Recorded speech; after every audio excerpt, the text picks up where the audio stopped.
In the dust-soaked lands of the frontier where the horizon was a burning line of fire beneath the sinking sun, there lived a cowboy named Jace McGraw, a man whose name carried whispers of legend and fear, a man who was never known for seeking purity or perfection but rather for finding the strength buried deep inside the broken things life left behind, and his story began not in triumph but in the shadows of saloons and outlaw trails, where men with heavy boots and heavier sins measured each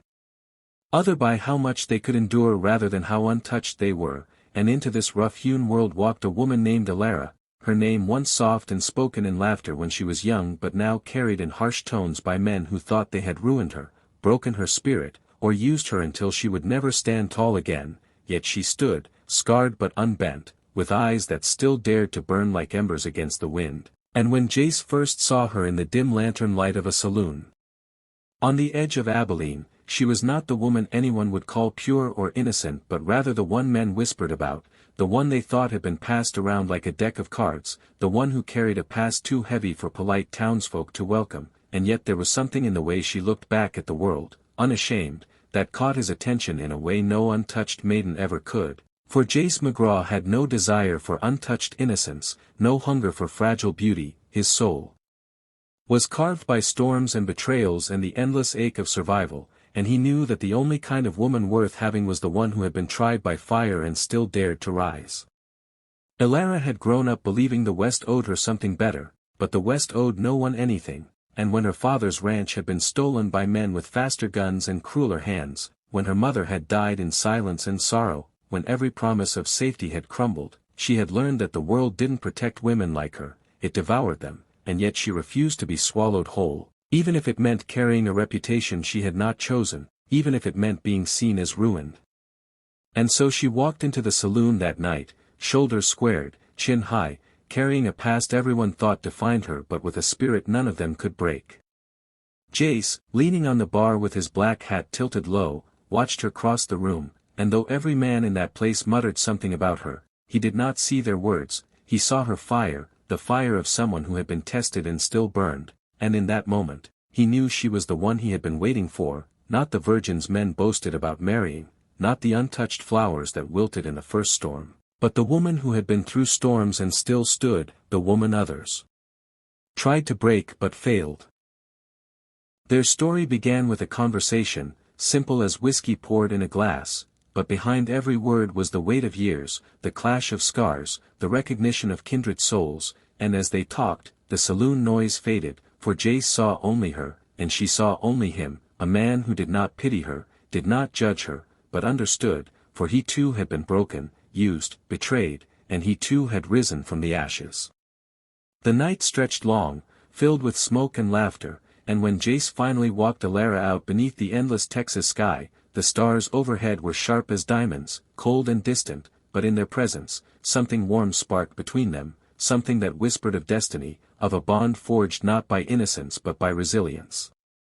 Yet nothing in the West came without a fight, and their union would be tested by every force that thrived in those lands, greedy land barons who took what they wanted, outlaw gangs who ruled by fear, men who saw Alara as nothing more than a plaything to claim again, and rivals who hated Jace for his name, his skill, his refusal to bow, and from the first night they stood together, the war against them began. Whispers turned into threats, threats into ambushes, ambushes into bloodshed, but Jace stood by her, never flinching, never treating her as fragile, and Alara, for the first time in years, felt what it meant to fight alongside someone who believed in her strength instead of exploiting her pain. Every gunshot that echoed through those canyons, every shadow that crept from the edges of campfires, every long ride across barren land was another test of their bond, and though many tried to drive them apart, they only grew stronger, two souls scarred but unbroken, bound by the very trials meant to destroy them. By the time the first chapter of their story came to a close, Jace had not just chosen Alara, he had declared to the world, in word and in action, that he wanted no untouched innocence, no empty prize, but the woman who had endured everything, survived everyone, and still stood tall, and Alara, though still hunted by ghosts of her past, realized she was no longer alone, no longer defined by what others had done to her. For with Jace beside her, she was free to be more than broken, she was free to be unbreakable, and together, as they rode out beneath the blood-red sunrise of a new day, their legend began, a legend not of purity but of strength, not of innocence but of resilience, a legend that would echo across the plains as the story of the cowboy who didn't want a virgin, but the woman everyone else tried to break and failed. And dear listener, if you felt the fire of this tale burning in your chest, if you want to ride further into their journey, into the battles, the betrayals, and the love that refuses to die, then stay with us, subscribe to this channel, and keep the trail alive, because the next chapter holds the storms that will test them more than ever, and you won't want to miss a single heartbeat of it. The dawn that followed was not one of peace but of fire and storm, because while Jace McGraw and Alara had chosen each other beneath the wide Texas sky, the world had no intention of letting them be, and their love, fierce as it was, would soon be tested in ways that even the toughest of cowboys and the most resilient of women could barely endure, for the frontier was not a place where love was welcomed, it was a land that fed on blood, greed, and survival, and those who dared to defy its cruelty often paid a heavy price. They rode hard that morning, the red light of sunrise chasing their horses' hooves, and though Alara had known many men who had used her, scorned her, or sworn they would protect her only to abandon her, Jace was different. He spoke little but his silence carried promise, he carried his colt with the steadiness of a man who had seen too much and yet still believed in something worth fighting for. And she realized that for the first time in years she was not just surviving but living, yet the West is never merciful to those who dare to rise from their ashes.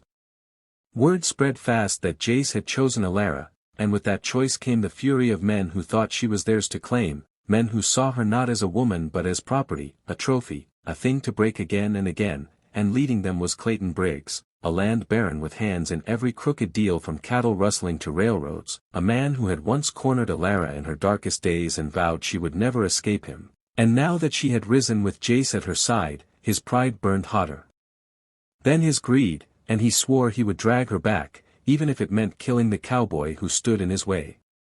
The weeks that followed became a war of shadows, ambushes in the canyon passes, poisoned whispers in town, bounties nailed to wooden posts with Jace's name scrawled in red ink, and though many feared Clayton Briggs, Jace and Alara refused to bow, they fought side by side, their bond forged in fire and tested with every bullet that split the night air.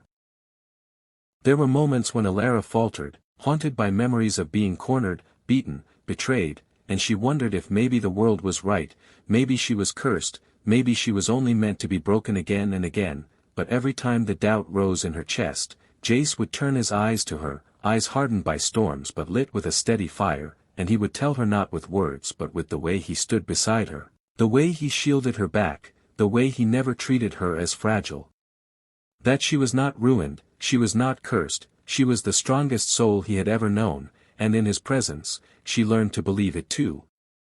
The battles grew bloodier, the enemies more ruthless, until one night when Clayton's men finally caught them on the edge of the Pecos River, outnumbered 10-1, the moon casting silver light on steel barrels and cold eyes, and the air thick with the promise of death.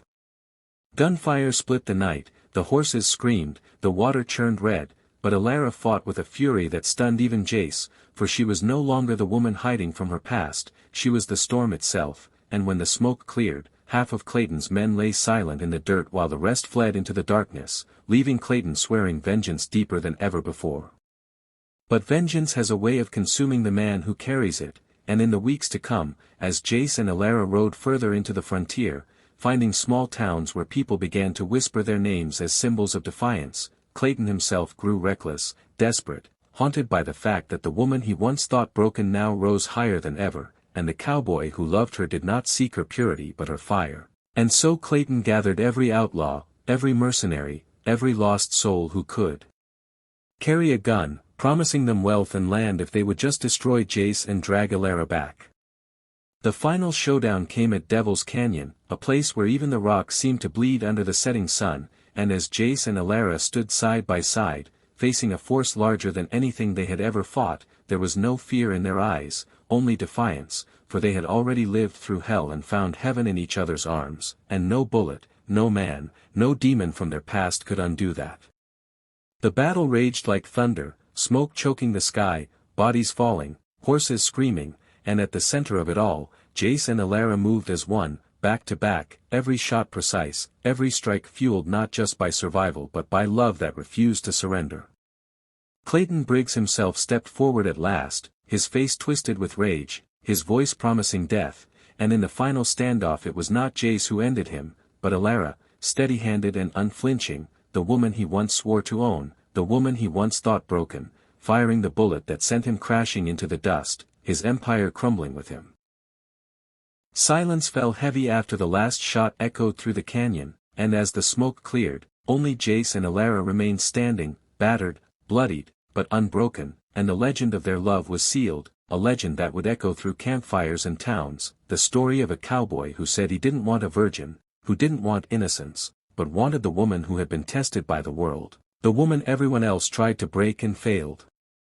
And as they rode away from Devil's Canyon, the stars once again cold and endless above them, Jace looked at Alara with the kind of love that doesn't fade, and she looked back with the kind of strength that can never be taken, and they knew that whatever storms the frontier still held, they would face them together, two souls scarred but stronger for it, two hearts beating not for purity but for resilience, and their story was far from over. For every sunrise was a new battle, every sunset a new victory, and as long as they had each other, the West itself could not break them. So, dear listener, if this tale of love, grit, and unbreakable spirit has burned its mark into your heart, don't ride away just yet, subscribe to this channel, saddle up with us for the next legend waiting to be told, and together we'll keep the fire of stories like Jace and Alara's alive beneath the endless sky.